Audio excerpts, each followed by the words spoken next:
I'm particularly excited about our next podcast. I'm going to be joined by Paul Brody, who's the head of the Ethereum Alliance and EY's blockchain leader. And in addition to Paul, I've got HFS's very own analyst who specializes in blockchain. His name is Saurabh Gupta, our research and advisory president. And we're going to get into some big issues around where blockchain is today. Things went a bit quiet. It's coming back hard. And with all these issues around global supply chains and volatility, the big blockchain debate is back on. So without further ado, let's get this one on right now. Good day, everybody.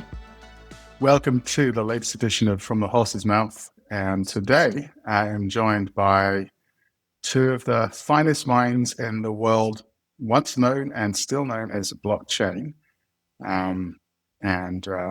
I've got the privilege of having one of the great practitioners, Paul Brody, who's actually the global head of blockchain for EY. He's off the clock for us, especially today. He's also the chairperson of the Ethereum Enterprise Alliance, and he's also has a background that includes McKinsey and IBM, and he's a big advocate of public blockchains. But in addition to that, I actually have a great blockchain analyst, our very own Saurabh Gupta, who's also joining us, so we can have a three-way debate about is blockchain alive and kicking, or is it taking on some new shape and form itself? So welcome, gentlemen. It's great to have you here. Thanks for having me. Good stuff, Paul. Did I do your background justice? Is there anything else I missed out? Husband, father, all around pretty decent guy, right. But I don't know if my PR agency supplies you with all that stuff. And cult leader. Cult leader. That's correct. Well, that's implied in the chairman of the EEA role. Terrific. So let's just kick this off. Blockchain was once, a big shiny object that captivated the tech world. It was a real cure-all proposition to revolutionize everything from finance to food safety. So what's happened to it? We don't hear about it anymore. It's been submerged under a lot of AI jargon and hype and all sorts of other things going on. Tell us where blockchain is and where it's going. So blockchain is alive. It's doing well. It's actually, I do think that if you pay attention a lot to the AI stuff, it can seem like blockchain has sort of disappeared. But in reality, blockchain is booming. It's enormous. And what is kind of cool is that we are moving in this world where people talk about blockchain, or we have these debates. Is it DLT, distributed ledger technology? Is it blockchain? Is it crypto? And we're moving away from those kinds of discussions. And people are hearing a different set of words, which are stablecoins, payments, supply chains, and especially and decentralized finance, or DeFi. So that to me is actually evidence that the ecosystem is maturing, and we're shifting from a discussion of the technology to a discussion of the use cases. And AI can hope for the same thing over time. It's still new and shiny. Blockchain is, I think it's really thriving. I look at our data, I see a really, really thriving business, but I see one that's really pivoted towards solutions. The days when people would just be like, come in and be like, hey, can we pay you an obscene amount of money for you to tell us like what blockchain does? Those days are over. What now people are coming in saying is, okay, we want to enter this market.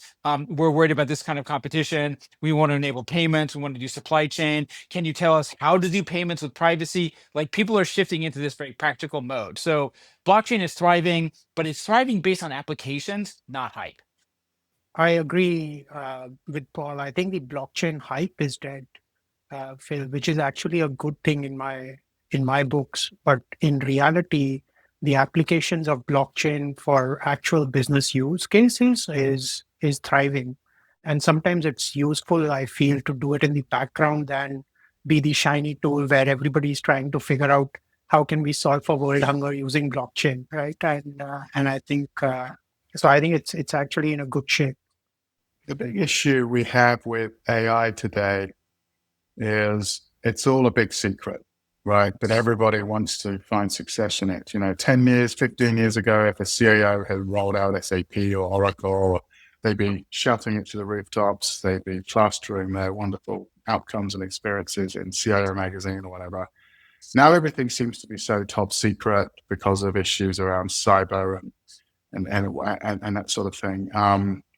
Is blockchain similar in terms of it's kind of secretive? People don't want to talk about it much. I mean, what's the issue with why we can't get the impact of blockchain out more aggressively? Well, I mean, it's sort of interesting that you're asking this. And I'm here in London today, and maybe this is a bit of a European perspective, but for better or for worse, President Trump has put blockchain, crypto, and stablecoins right back at the top of the agenda. One of the things that's really amazing is we will see the passage of the Genius Bill and the Stablecoin Act in the U.S. We'll see some kind of integrated legislation in the next couple of months. It will probably turn out to be the only significant piece of bipartisan legislation in the last year. And so I think that's an indicator of what an incredibly high priority it is. And people do talk about blockchain. I do think people are careful about what they say, and very specifically, blockchain generally, DeFi very specifically, continues to have very, very big security challenges, right? Because then once you create programmable systems, they're hackable. Now, we're going to see a lot of hacking with AI, and people are learning how to deploy AI into the hacking process. And just as we are learning how to deploy and are deploying AI into our security tools. But I think, yeah, people are careful about what they talk about because they don't want to give away operational security issues. But at the same time, blockchain does operate in a little bit different way, in as much as a lot of the core code base is public domain and it's open source. So there's a very active conversation that goes on the technical side of things about how to continuously improve security. And the Ethereum Foundation has just launched this $1 trillion security initiative. And their goal is to make people feel comfortable holding up to $1 trillion of assets on chain. And I think that's kind of really got the focus in the right area, which is if we want mass adoption, we're going to need a number of kind of key precursors. One of them essentially is going to be security, and the other is going to be privacy. Right. And I think security is the biggest topic that I'm hearing on all the conversations I'm having right now with enterprise. There was a huge breach in the UK with Marks and Spencer, the retail chain, just recently, and it nearly put them out of business. I mean, and this is scaring the living daylights out of CEOs, CIOs at this point. And for every big breach we're hearing about, we think there's another 5 or 6 we're not hearing about. So can blockchain counterbalance the issues we've got with security, with AI a lot more? Can blockchain bring a robustness and stability that agentic and Gen AI is struggling with? No, I don't think so. I think that's overly optimistic. I do think, there are some points of overlap. The way I think about blockchain is blockchains are deterministic systems. You put in rules, people follow those rules, the systems follow those rules. And in that respect, I do think we will get to highly secure blockchain environments before we get to highly secure and agentic AI environments, because there are so many challenges that are very visible in terms of understanding fully and deeply how AI models work. We understand fully and deeply how blockchain systems work. They are deterministic systems. They are rule following. They are programming. Now, there's a whole school of thought around kind of complex systems behavior because they can, to some degree, behave in unpredictable ways. But generally speaking, I think the nature of blockchain is such that we will get to highly secure blockchain environments before we get to highly secure agentic ones. But I don't think that blockchain will be some kind of magic bullet that can be used to secure AI ecosystems. Got it. So it's not the trust layer right now for Gen AI. Yeah. I don't think so, no. Okay. So how do you see AI agents interacting on the blockchain? I am so glad you asked. This is a really hot topic, and it's a really fun one. We're just actually putting together our first plan to do an integration of AI agents and blockchain. And it's really cool. And here's what it is. We've got a client. They have a manufacturing and operational ecosystem that requires a significant amount of maintenance. And so what happens is they built a bunch of AI tools that look at their infrastructure and make thoughtful guesses about when certain machines are likely to break, what kinds of maintenance that they might require, and when to maintain them, on top of the traditional, if it breaks, then we fix it kind of model. So they want to get towards better preventive maintenance. To do that, you need to stage a lot of parts and equipment in order to do this maintenance. And so what's going to happen is we're going to marry the predictive power of AI. So the AI agents are going to look at the machinery, the data flowing off the machinery, and they're going to say, we think this kind of machine is going to need a certain type of maintenance in the next certain time period, months, 2 months, right? And they're going to put that into the blockchain. They're going to then conclude, okay, based on that, we need to pre-position inventory of assets and repair equipment, and the blockchain system will be responsible for looking at inventory levels, procurement agreements, and purchasing, and basically delivering it. So the split of activity is going to be AI systems are going to make decision making. They're going to make the key recommendations. Blockchain systems are going to be responsible for execution. What do you think an agent-to-agent economy will look like based on this premise? So what I'm sort of excited about is the difference between a traditional planning-driven economy and a kind of bottom-up economy. So I come before when I was at IBM and before my time at IBM, I came from a supply chain planning background. And really, what supply chain planning does is we started this top-level idea of like, hey, we're going to sell. We think we want to sell so much. Right. And based on this, we build a manufacturing plan and a distribution plan, and it's very top down and push out. We tell what people should have and where it should be. If you look at ecosystems like ride sharing, they look much more organic, right? There's tools that try to massage, drivers and riders into the same places and adjust demand and supply. But basically, it looks like it's a very sophisticated dynamic marketplace where supply tends to respond to demand and demand tends to respond to supply and price signals. An agentic economy, I think what's going to be cool is an agentic economy is when we're going to see much more bottom up, where the bottom up is smart agents looking at individual situations in stores or on retail locations or capacity, and then coordinating with each other, right? One of the interesting things about a lot of supply chains is, let's say you want to put some product in a store. Many times it turns out that there's a store down the street that has an excess of the same product, but the systems don't really exist to go find that. But in an agentic economy, a local AI agent might look around and say, okay, I want an extra 200 cases of soft drinks because it's going to be super hot this weekend, right? And it's going to look around, it's going to look, down the street and it's be like, well, I can get 100 cases from my distributor, but they can't do more, but I can source another, 100 from other stores. We effectively, one of the cool things about these agentic AI systems is we can put the brain power of an industry or supply chain analyst, we can deploy that into each individual, not just into an individual supermarket, but we can deploy it effectively into each product in each inventory location in each supermarket, right? It Wow. would be as if one whole person was just responsible for keeping the soda aisle stocked in a grocery store. And when you apply that much brain power, you can solve a lot of problems in a more bottom up way relatively quickly. So I'm very excited about an agent economy because I think it's what it really is. It's this idea of like, I can apply almost unlimited intelligence to problems.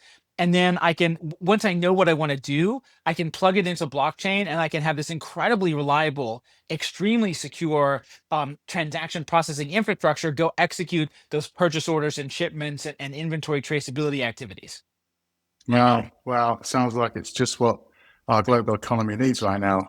We just completed a big study of the Fortune 1000 in the US, and 83% of them said that they're increasing investments in automation and AI as a result of the trade instability and the uncertainty.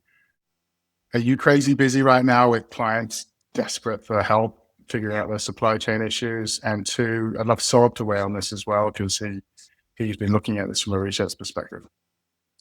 We're not as busy on the supply chain side as I would like to be. And the reason for Right. that is actually has to do more with the economics of privacy on blockchains. So we've just gotten privacy to a level where we can do smart contracts and payments and transactions under privacy on a public blockchain. The problem is the cost per transaction is not at a level where I can handle tens of billions of SKUs and transactions per day. We've got one client, they told us a couple years ago, hey, if we're going to do this, we're going to need you to be able to handle about 2 million NFT transfers per day, right? Each NFT representing a single serialized product. We just don't have computation prices and capacity low enough to multiply that by a couple hundred or a couple thousand. So right now, a huge focus of blockchain transactions, the work that's keeping us crazy busy, is much more centered on what an agentic economy will look like in financial services, right? Smart agents moving people's money around, right? Moving money, you can move fungible things more easily, and high value items, you can definitely, it's worth the money to get extra privacy or to be able to conduct your trading strategy in private. So we're seeing the higher value applications for fewer transactions, and each as we mature the ecosystem and we drive down these transaction costs, we keep unlocking new use cases. Right. Yeah, I think Phil, to Paul's point, obviously privacy and throughput are important considerations, especially when you look at supply chain. But the other thing is, unlike say ChatGPT or AI, where my 12-year-old daughter and my 80-year-old mother are both playing with it, they're not playing with blockchain. Blockchain is still a little, uh, call it cultish, right? It's still in a narrow stream of folks who really understand, can comprehend, and really play with it, unlike ChatGPT and AI. And so when boards and CEOs are faced with these tariff situations, etc., it's not to say that blockchain can't play a role in it. It's becoming hard for them to understand how to do it, right? Because you need a Paul to really explain it to them. It's not self-evident. I've been a blockchain analyst for I think about 8 to 10 years now, and I've never seen a blockchain demo which doesn't involve three screens. And it needs to have, and you need to understand all those three things and to figure out what it's doing. So it's not intuitive. It doesn't mean the technology is bad, but it's a complex technology that takes some time to understand it. And I think it's not the first thing that rises to, unless you're a blockchain expert or a supply chain expert, to really go and deal with it. So I think there is privacy, there is throughput, there are those technical issues, but I feel those things are getting solved for. I think this issue of the user experience and the simplification and the ease of use is something that also, hasn't. That's why we haven't seen the hockey stick adoption of some of the enterprise use cases. Yeah, it's getting beyond the shiny demos to the reality of what we have to do as well to clean up our data, our metadata, all these types of things. And it's the same for agentic solutions themselves. I was excited earlier to hear about this bipartisan bill that's on its way, hopefully. Paul, can you share a bit more about what the administration is driving here to impact blockchain? And then a little bit about, I think, the impact of stablecoins on this? Yeah, absolutely. So the big goal and a big sense of urgency that's been gripping kind of the US kind of blockchain ecosystem for the last couple of years is a focus on stablecoins. So even more than crypto. So people have been buying crypto and that's become really popular. But even more than crypto, stablecoins have become this incredibly important tool in the financial ecosystem. They're certainly used by crypto investors, but also they're being widely adopted all over the world by people who want to transact with each other in US dollars, right? A stablecoin kind of is it's a digital token that's usually pegged to the dollar. More than 99% of them are pegged to the US dollar, although there's a whole kind of flood of new currencies coming online. But stablecoins are critical for businesses as well.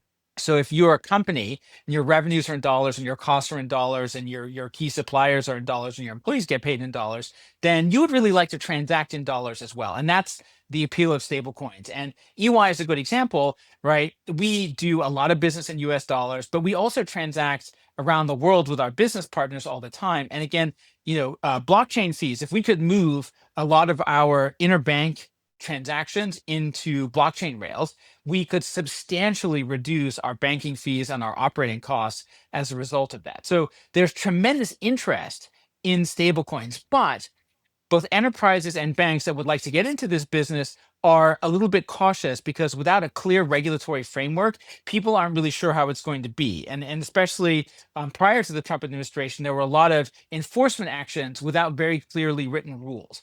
we're now headed into an environment where we are hopefully going to have legislation, rules, and rules of the road that will make it possible for lots of companies to enter this space.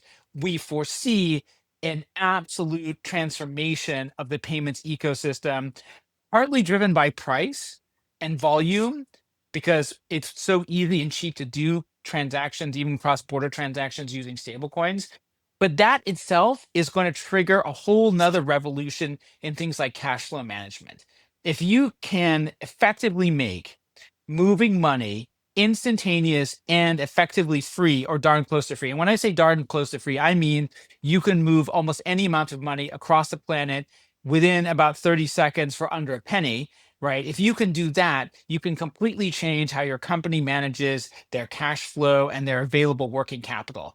And so I think we're going to see a succession of kind of dominoes fall. The first will just be on international wire transfer fees and remittances, but it does not end until we completely transform working capital and the way the world works in terms of finance today. Paul, if I could ask a follow-up to that, do you think stable coins will largely optimize cross-border payments, or our regular payments as well? So I think it'll be regular payments. And in fact, I just wrote a column which should be published in CoinDesk in the next day or two.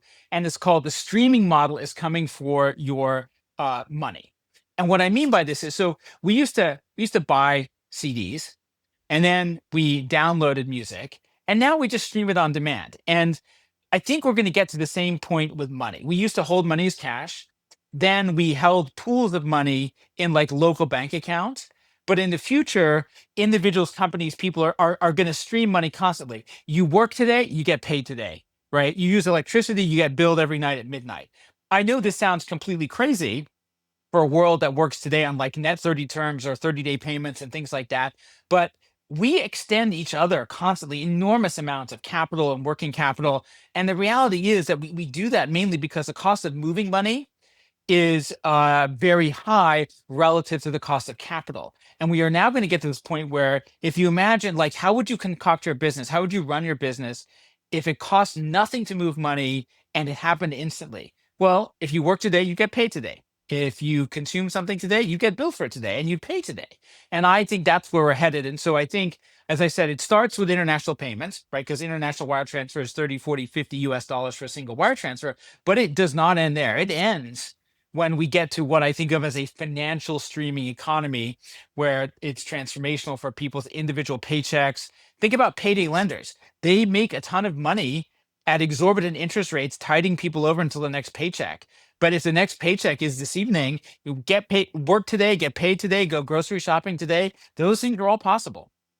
Yeah, I mean, you're talking to somebody who runs an international company with operations in 3 continents, and Bank of America won't let us transfer more than $100,000 a day between business units. It's unbelievable. So we had very, very sort of beautifully apropos question posed to us by a small client in the UK. They buy an online service from a company in the US. It costs them $500 a month. So every year they're paying about $6,000, 4,000 pounds, 3,500 pounds. And they're paying for that basically about, in the course of a year, $500 in wire transfer fees. And they're like, listen, this is not good. We thought about either paying the entire annual fee up front, which we don't like because we're a small business. And they just sent us in this question like, hey, you're our accountants. Is it okay for us to just send stable coins? Can we do this like over the blockchain? And we're like, yeah, you can. Right. And it's a small thing. It's such a small payment, but they're a small business and they don't want to pay $50 a month to send a $500 payment. When you think about the amount of reform that we need to see take place. So let's think a bit then about what we think is going to happen down the road with blockchain. Maybe Saurabh, do you want to talk a bit about how you see blockchain evolving? You've been covering this for 10 years. What do you think we're going to be talking about with this in 3-4 years' time? Are we going to see it move forward more aggressively now? So I think blockchain has already evolved. I remember the first time that I talked to Paul, we had a big debate around private versus public blockchains. And I think the debate has settled more in Paul's favor than mine with public blockchains. And I think the reason behind that is we are building privacy and security into public blockchains. I think my not just because Paul is here, but I think Ethereum is the big horse to bet on. Because unlike Bitcoin, Ethereum has some functionality. Bitcoin is more well known, perhaps, but I don't know what to do with it. With Ethereum, there is proper functionality. I think in 3 to 4 years' time, it will boil down to 3 or 4 big use cases. And I think we'll start to talk about it less as blockchain or distributed ledgers, but more talk about it as, whether it's cross-border payments or supply chain or sustainability, or, maybe I'm missing a few things, but it'll be talked this is the solution for sustainability. This is the solution for transparency. This is the solution for payments. And I think the blockchain as a term will perhaps even be less used than it is. It'll be talked more in terms of business. My only fear is, how do we make it simple to understand and easy to consume? I think there are enough technologists out there who are improving blockchain every day, including EY and so many others. But I think it's still hard to get your head around it, if you're new to this space. And I think perhaps the best way is to just keep it hidden and just say, this is what you look at.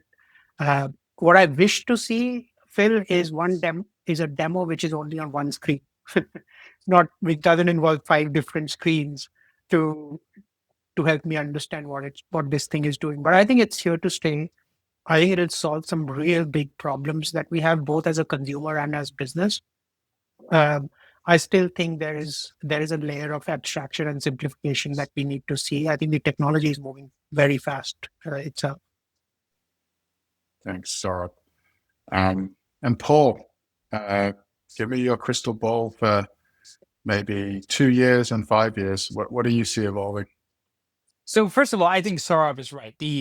The whole thing of like hiding how the sausage is made is going to be very important for adoption. Like, it isn't going to be like, hey, you need to understand block times and MEV in order to understand how stablecoins create value. That is for certain. In terms of the 2 and 5 year program, I think a couple of things are going on. So first of all, we are currently in what I think of as the payment stampede, right? Stablecoins work really well. They scale nicely. The costs are extremely low. People are getting into that, and they're going to get into stablecoins in all different kinds of use cases. And about 2 years from now, we'll really see a maturing and a ramp up of other types of investment use cases. They're all gathering steam in the background, like real world assets that are not treasuries, like real estate and other types of stuff. So we're seeing a ramp up of new types of assets. But as I mentioned before, as the ecosystem matures and the cost of transactions goes down and the maturity to build, especially privacy-enabled applications goes up, we'll see stablecoins move beyond just payments. If you think about it, every business agreement is very simple. I have money, you have stuff, and we're exchanging my money for your stuff under the terms of an agreement. Now, right now, this full stablecoin mania is just the money. It's just the money moving back and forth. But actually, we need to tokenize the stuff, and then we need to digitize the business agreements. The money moving back and forth is actually the last part of the agreement. Eventually, the entire business agreement comes on chain, right? And that's much closer to the 5 year timeline. That's not to say we're not going to see, we are seeing adoption now in niche use cases and with early adopters, but the massive on-chain contract stampede, that's 3 to 5 years from now. The real world asset stampede beyond like treasuries is in like the 2 or 3 year time frame. And I think the next 2 years really belong to stable coins and digital currencies and payments. That's the payments revolution is really kind of taken off like a rocket. Well, this has been fantastic, and learned a lot about stablecoin today, and I think some of the real needs and purposes behind where this is going, and the fact that I think the financial services supply chain, I think, is critical to make this work. So it's been terrific, Paul and Saurabh, getting some time with you today, and I look forward to sharing this podcast with everybody. Thank you for having us, Phil. Yeah. Thanks for hosting us. Thanks for tuning in to From the Horse's Mouth, intrepid conversations with Phil First. Remember to follow Phil on LinkedIn and subscribe and like on YouTube, Apple Podcasts, Spotify, or your favorite platform for no-nonsense takes on the intricate dance between technology, business, and ideological systems. Got something to add to the discussion? Let's have it. Drop us a line at fromthehorse'smouth@hfsresearch.com or connect with Phil on LinkedIn.